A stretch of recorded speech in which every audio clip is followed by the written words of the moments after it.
Okay guys, something special for me today.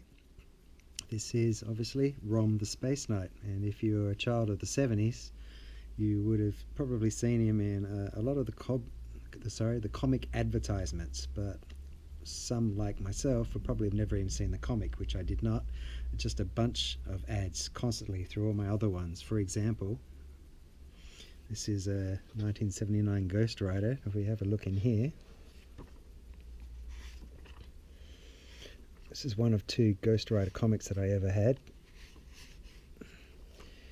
We have the ROM advertisement. Now there was two advertisements that I was familiar with. I'll show you both. It was in an Incredible Hulk comic and my first Ghost Rider comic. Now ROM the Spaceknight originally was just an electronic toy in the 70s. They were becoming more popular and more profitable as technology got better, and the idea was sold to, what was it, Marvel, Parker Brothers, and Parker Brothers actually called it Cobol. I think it was COBOL, and that was actually a coding format. But the marketers at Parker's Brothers, from what I believe, changed it to ROM, read-only memory, which was shortening the name, and it sounded cooler, to be honest. So I think they did the right thing there. And the robot was envisioned as an actual robot at that time, and I'll show you the toy, which is honestly pretty terrible even by 70 standards. I think I've put the picture up here. And an interesting tidbit was he originally had green eyes, but they were told that the LEDs, the green ones, were far more expensive, so they went with the red ones, which were actually less expensive. So the more you know. And being a robot, they decided in the Marvel storyline they changed him to being a cyborg. So he was from the planet Galador, and as a Galadorian, ROM, and I'll show you a picture of him here, was a human, and they were fighting a war with the Dire Wraiths, and they were losing, so they decided to put their bodies into these cyborg creatures, but they were kind of melded in where they couldn't easily get in and out like, say, an Iron Man suit, so it was pretty gross. I've got a picture of him too here, I think, of him getting the process done. So that was ROM as he first came out. Now with ROM, he came with a fair few accessories too, as you would have seen in that advertisement I just showed you. And he's only missing one of them here in this lot here. So he's got his analyzers, and I think I've got them shown there in the comic. Let's have a quick look here.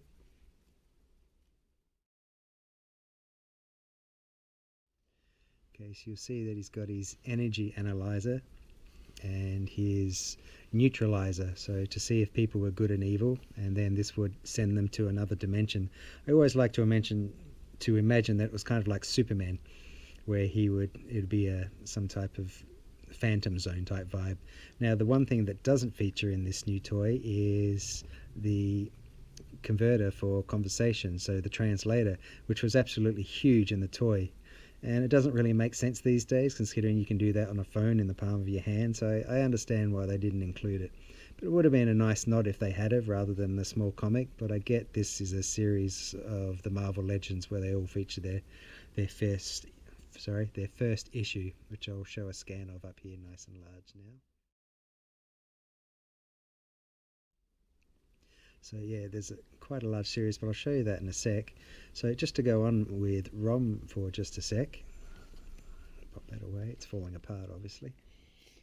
So back to ROM before we open it, and again, if you need to, you can go to the chapter where I'm unboxing the thing.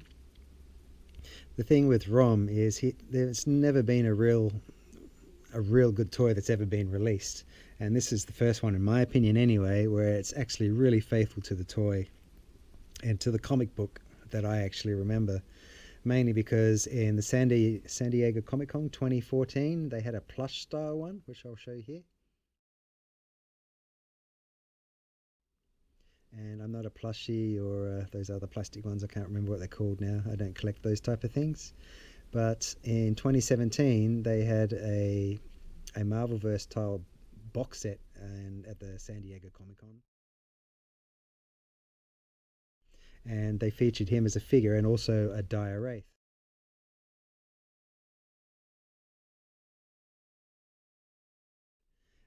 But to me, I mean, firstly, I wasn't even aware of it, and secondly, they kind of really didn't get the comic accurate type of figure personally, especially around the leg area. I'll show you a picture here if I haven't already. So yeah, it just wasn't on my list of things to get. But when I saw him coming up this year when he was announced, or maybe late last year, I thought this is probably going to be the best or the closest representation to what I remember in the comic books that we're ever going to get. And especially because I don't like these ab crunches here. I really dislike them. But one reason why I don't really like Marvel Legends figures, but secondly, being such a blocky, angular type of figure, it actually does work here, and he does have some good articulation, which we'll show later on up here in the upper chest area for such a stocky looking robot. So they really did good from considering what the toy looked like, which is pretty horrendous, as I mentioned, to put it into a fully fleshed character here like this. So as we can see, we've got some extra hands here. We've got a mini edition, which there's 6 figures in this line from what I understand. They have their first little comic book, which is a nice little nod, I guess, if you want to have him up on a stand showing this, displaying that. And we've got a nice little blast effect here. So I'm going to go ahead and open him. But before we do, okay, so just before we do open the package here, we've got the other 6 figures here. Daken, obviously I think it's Wolverine's son. I think it's horrendous, obviously. I don't like the son of superheroes. They're really not my vibe. And yeah, it just looks like a tacky knockoff. This guy, Adam Warlock, I was aware of him, but I never read a comic with him, so I don't have any kind of emotional attachment to that. This guy here, Morales, is way beyond my years. Banshee, I thought was a terrible hero. All he did was yell a lot, and he looks like a 60s flashback or an acid trip. I just never really gelled with those colours. It looks horrendous. And the Ultimate Iron Man, yeah, it doesn't really grab me either, especially the colours. They seem a little bit off there, but ROM was a must-buy. And yeah, there's a lot of here. We've just got the ROM #1, just talking about how he lands on Earth and fighting the Dire Wraiths. And the first, I'd say, 50 comics were really well drawn. But getting towards the end, say the last 10 to 15 issues, it looked like, knowing that it was coming to an end, they really kind of rushed it, and the artwork really fell off considerably. It was awful. But the first ones were really, really good. And I'll show you the other comic image that I have here too. And that's the one I'm really known for. The artwork is really, really beautiful. It's a shame that I never actually picked it up. But again, I never even saw it on the stands. We're going to go ahead and open it. It does look like you can kind of fold it out like a comic book, but we might have to use a razor blade to cut out through here because I really want to keep this intact as possible. So we'll see how we do. So give me a moment. Okay, so I just had to slice around the edges here. I was hoping I could kind of open it up like a comic book, which would have been much better for the collector, but you can't do that. So we'll just slide him out of the packet like such. We have a nice backdrop here. And there's only one misstep that I can see that I really wish they had have done. But we'll go through that in a sec. So we have his mini comic. It's actually rubber. It's got a nice interesting texture to that. You can see here that it's printed. I can see this getting lost easily, so you want to be careful of that. But yeah, it's like a rubbery vinyl type thing, but it's printed nicely. It's a gimmick, but it's nice. I'll put that aside. So here we have him in all his glory.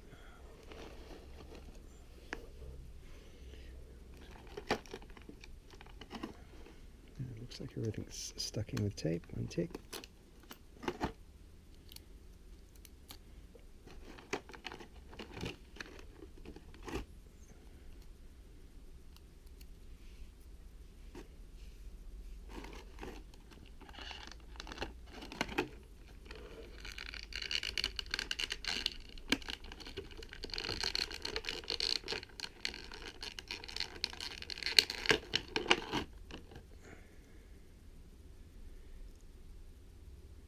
Quite rubbery, that thing there. It's very heavy too. We've got a nice little bit of detail in the back here. Bit of circuitry. You'll see here, I'm guessing that's to stop the paint from rubbing off, but the paint only goes halfway down to the handle, which is slightly disappointing. You can see that there. It seems like a decision, not a mistake, but yeah, that should have been completely painted, I think, anyway. Nice little red part here as well for the analyzer.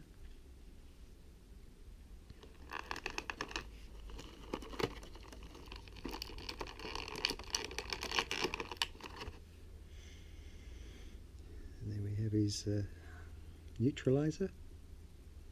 It's got some nice detail there. Again, with the handle, we can see it's only painted halfway down the handle, which is disappointing. Other than that, it looks quite nice. Little detail on the side. Nice bit of transparent red. And obviously, as I mentioned before, with the actual electric toy, all of this stuff lit up, which was a selling point. So it's a pity they couldn't incorporate that somehow, I guess, for the price of the toy. That's pretty nice. So we've got our two extra hands here. Punching fist, which is articulated, as you can tell. It's got a nice chrome finish on it too, which is well applied. These little mitten hands always look kind of weird, and here it's articulated the other way, as you can tell. Give them a bit of angular movement. And next we have the blast effect. Oink.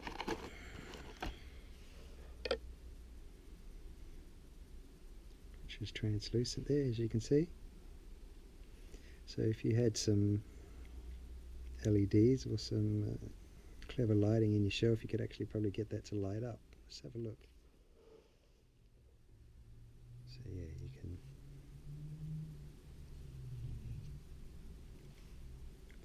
see it's almost a pink colour, kind of like Gambit's special effects when you shine a light on it there. So that's all the accessories. Not a lot, but enough.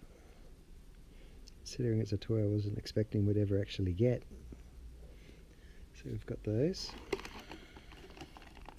Let's see if we can get him out.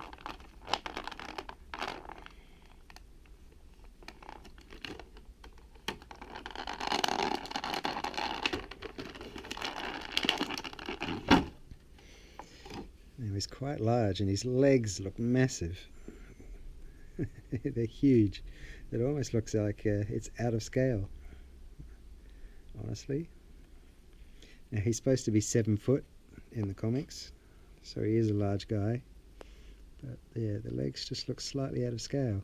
His feet are huge. They remind me of the Cylons, which is also the Kobold reference from the original Battlestar Galactica. It's very Cylon-esque. Probably why it drew me to him in the original, in the first place. Got some peg areas on the bottom, nothing particular underneath. It's got a very nice sheen straight out of the box. He looks good.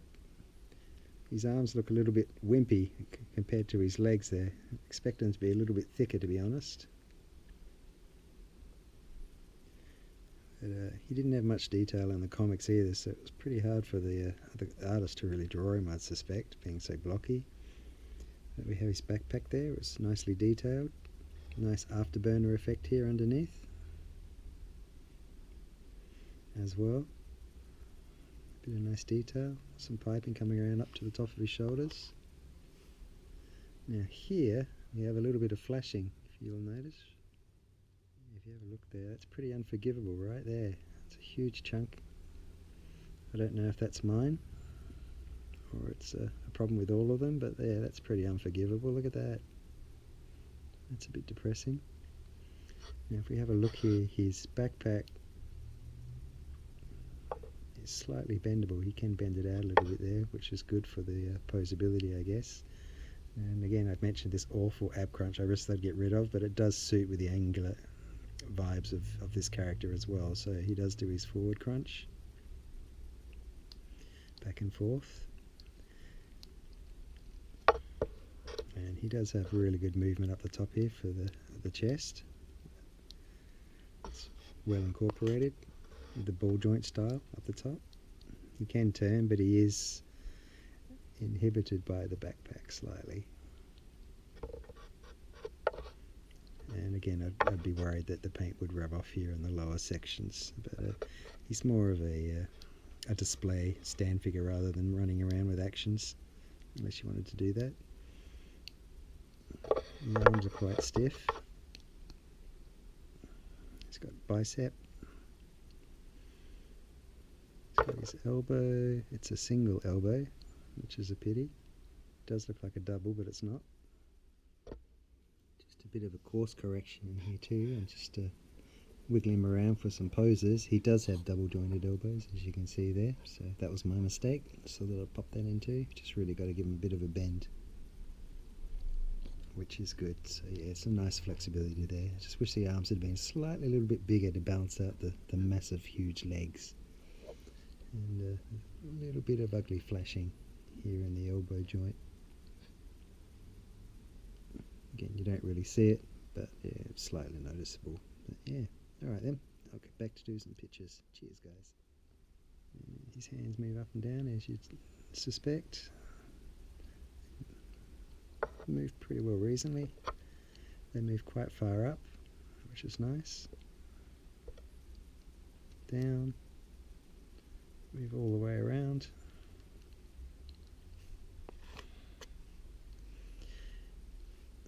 Not too bad.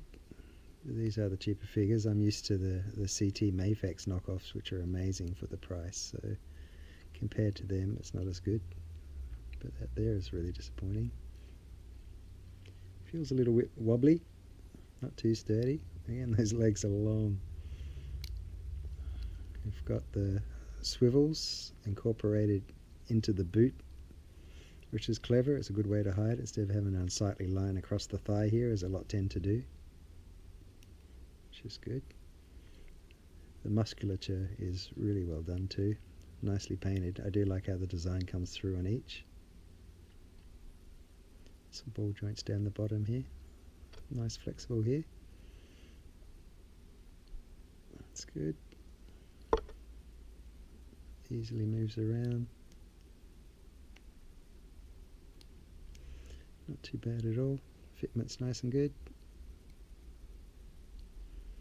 I'm not sure if his knee's double jointed or it just, again, I think it just looks like it, but it's actually not, which is a pity. No, it looks like it moves slightly. Yeah, maybe that is actually, I could be wrong. Feet forward and backward. It's got a slight rock in there. I don't know if that's meant to be or it's just loose. That's okay, his feet are massive. But yeah, I mean, it's enough to get your poses done. Oh no, there is a double joint there. There you go. I was a little bit worried about bending them right across. So yeah, they do that, which is good. The paint seems to be applied nicely in there as well.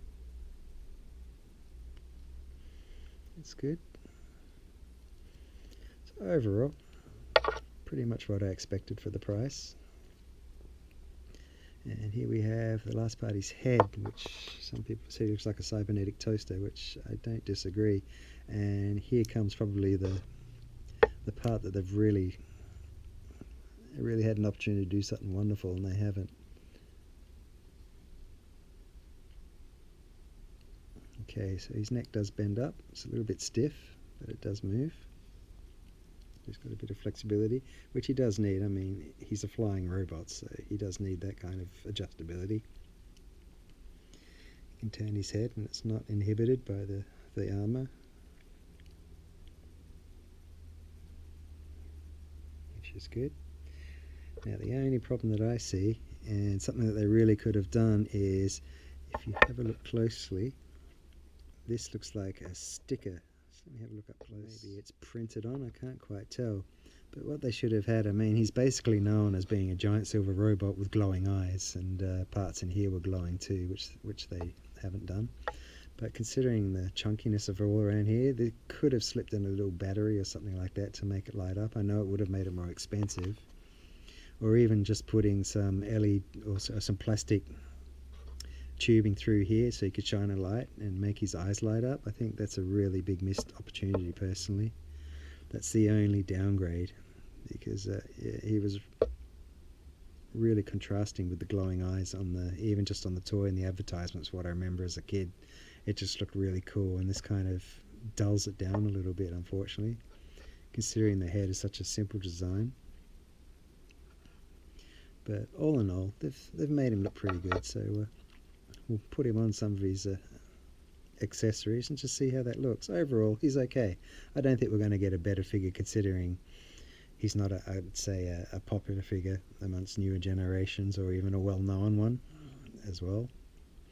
So it's just cool that we got one at all. But still, a couple of missed opportunities. This part here, it's a bit of a bummer, and maybe the eyes are a missed opportunity, and those legs look a little bit out of scale. They look long. Looks like a robotic basketball player. But as a display piece, just standing there, yeah, with feet like that, yeah, he doesn't have a problem standing up at all. But yeah, we'll adjust the camera and just mess around with the bits and bobs for a bit. Just give me a tip. Okay, you see here his hands come out reasonably easy, like they do. You've only got, so you've got two, well, not really. You've got two weapon holding hands, which is nice. But what would have been nice is two fists and then two of these hands rather than one and the other, which is a slight pity, but we'll pop it in and see what it looks like.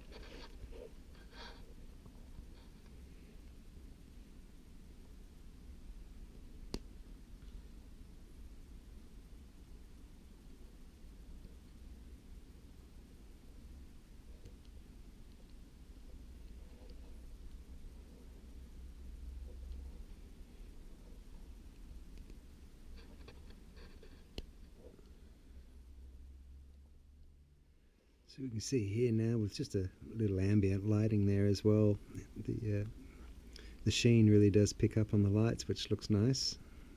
Again, if these eyes glowed, it would have, it really would have been a standout. Really would have been, unfortunately. But yeah, that's the arms that we've got here. So we'll just have a mess around with a comic book.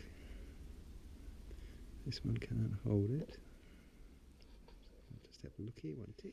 So here you can see he's holding his comic. The only thing I'd be worried about is the way that he grips it here, is that this would eventually rub off. So yeah, I'd be hesitant to be actually doing that too much, but he, you know, he holds it quite well.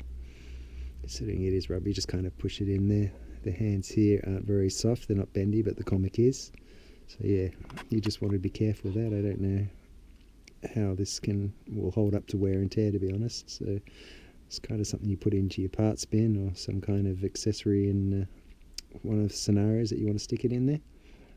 It's okay, we'll just have a look at the accessories, the weapons. So you'll notice here that he actually holds these really well. They just slide right in, because these are quite bendable, as you can see there.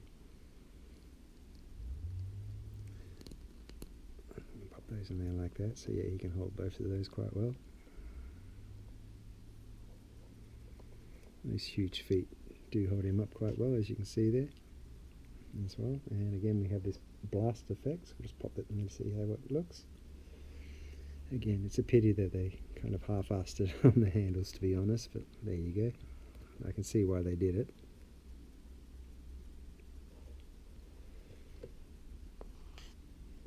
So if we have a look here, this here is just hollow in the end, and it just slides over the top, which is cool. I've mentioned before that I do love blast effects. I think my the Boba Fett that I have has a bunch of them too, which looks awesome.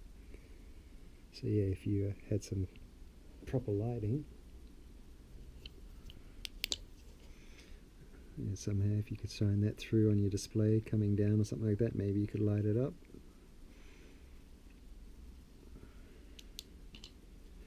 But again, yeah, so just pop him in there and see how that looks. I can't remember offhand where he actually kept all these things. I think it was in a portal or something like that, or he just called them up through nanotech. It was, I don't even know if that was even invented back then, but as you can see there, it does look pretty cool. So yeah, on your shelf, it is an eye-catching figure.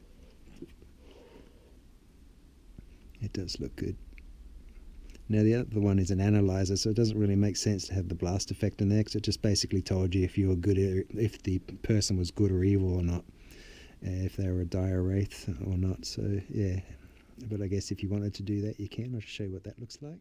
It'd be quite intimidating to have a 7-foot tall chromium robot just staring at you like this. I mean, this was before the Terminator, remember?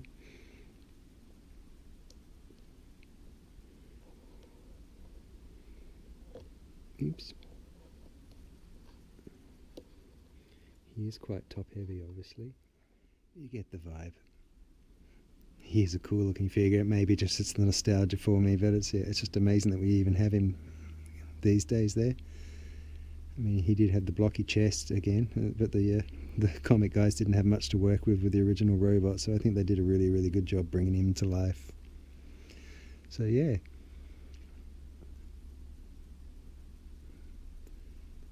So that's ROM, considering the price, and he's a low-level cost, I guess. Generally, they're about $50 in Australia.